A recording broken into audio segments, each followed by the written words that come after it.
Hey guys, welcome back to our YouTube channel. So guys, எல்லாருக்கும் first of all ரொம்ப thanks. நம்ம nearly 680 subscribers reach பண்ணிட்டோம். கூடிய சீக்கிரமா 700 subscribers reach பண்ணிடும். So support பண்ண எல்லா ஃப்ரெண்ட்ஸ்க்கும் ரொம்ப ரொம்ப ரொம்ப thanks. So guys, இன்னைக்கான வீடியோவில் நம்ம 7 study tips பற்றி தான் பார்க்க போகிறோம். ஸோ டைம் வேஸ்ட் பண்ணாமல் வாங்க வீடியோக்குள்ளே போகலாம். So first one, mind mapping. நீங்கள் இப்போ ஒரு சாப்டர் படிக்கிறீங்க, அதில் நிறைய கான்செப்ட் வருதுன்னா ஃபர்ஸ்ட் ஆஃப் ஆல் அந்த சாப்டரோட நேமை சென்டரில் மென்ஷன் பண்ணுங்கள். ஸோ அதுக்கு கீழே என்னெல்லாம் கான்செப்ட் படிக்க போகிறீங்களோ அதை மைண்ட் மேப் மாதிரி அதை சுற்றி எழுதிக்கோங்க. இந்த மாதிரி பண்ணும்போது ஒரு டாபிக் கீழே என்னெல்லாம் கான்செப்ட் வருதுன்னு உங்களால் ஈஸியாக அண்டர்ஸ்டாண்ட் பண்ண முடியும். Second one, meditation. நீங்கள் படிக்க ஸ்டார்ட் பண்ணுறதுக்கு ஒரு 10 minutes முன்னாடி மெடிடேஷன் பண்ணிங்கன்னா நீங்கள் அதுக்கப்புறம் படிக்கிறது எல்லாமே உங்கள் சப்கான்ஷியஸ் மைண்டில் ஸ்டோர் ஆகிறதா சயின்டிஃபிக்காகவே ப்ரூவ் பண்ணியிருக்காங்க. நீங்கள் மெடிடேஷன் பண்ணும்போது உங்கள் பாடி அண்ட் மைண்ட் ரெண்டுமே ரொம்ப ரிலாக்ஸ் ஆகும். ஸோ எந்த ஒரு ப்ரெஷரும் இல்லாமல் உங்களால் கான்சன்ட்ரேஷனோட படிக்க முடியும். Third one, scheduling. நீங்கள் ஒரு சப்ஜெக்டை படிக்க ஸ்டார்ட் பண்ண முன்னாடியே ஒரு ஷெடியூல் போட்டுக்கோங்க. இந்த டைம்லேருந்து இந்த டைமுக்குள்ளே இந்த டாபிக் கவர் பண்ணிவிட்டு இந்த டைமில் நம்ம குட்டி பிரேக் எடுக்கலாம். இந்த மாதிரி சின்ன சின்ன ஷெடியூல் போட்டு படிக்கும்போது உங்களாலேயும் டைம் வேஸ்ட் பண்ணாமல் கண்டினியூஸாக படிக்க முடியும். அதே நேரம் ஓரளவு எல்லா சாப்டர்ஸையும் கவர் பண்ண முடியும்.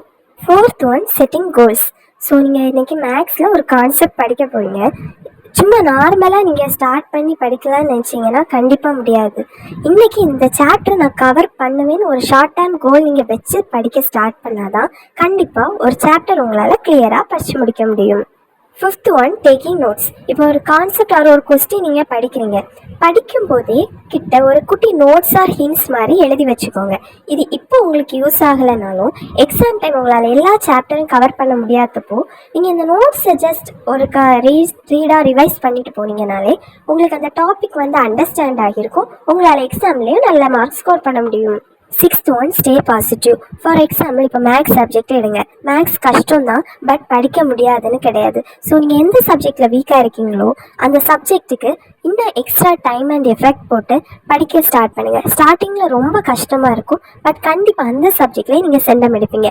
எந்த ஒரு விஷயத்தையும் என்னால் முடியாதுன்னு நினைக்காம எந்த மாதிரி நம்ம எஃபெக்ட் போட்டு எந்த மாதிரி அதை அச்சீவ் பண்ணலான்னு நினைச்சிங்கன்னா கண்டிப்பாக உங்களாலேயும் அச்சீவ் பண்ண முடியும். So stay positive. So last one, avoid your distractions. So for example இப்போ மொபைல் ஃபோனே எடுத்துக்கோங்களேன்.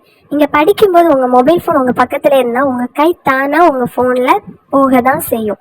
ஸோ உங்களுக்கு எந்த விஷயம் இந்த மாதிரி டிஸ்ட்ராக்ட் ஆகுதோ அதை நீங்கள் படிக்கிற இடத்துலேருந்து அவாய்ட் பண்ணிக்கோங்க. படித்து முடிச்ச அப்புறமா அதில் நீங்கள் ப்ளே பண்ணலாம். So avoid your distractions. Guys, இந்த வீடியோ உங்களுக்கு யூஸ்ஃபுல்லாக இருந்திருக்கும்னு நினச்சிங்கன்னா வீடியோக்கு லைக் பண்ணிவிடுங்க. நம்ம சேனலையும் சப்ஸ்கிரைப் பண்ணிக்கோங்க. தேங்க்யூ.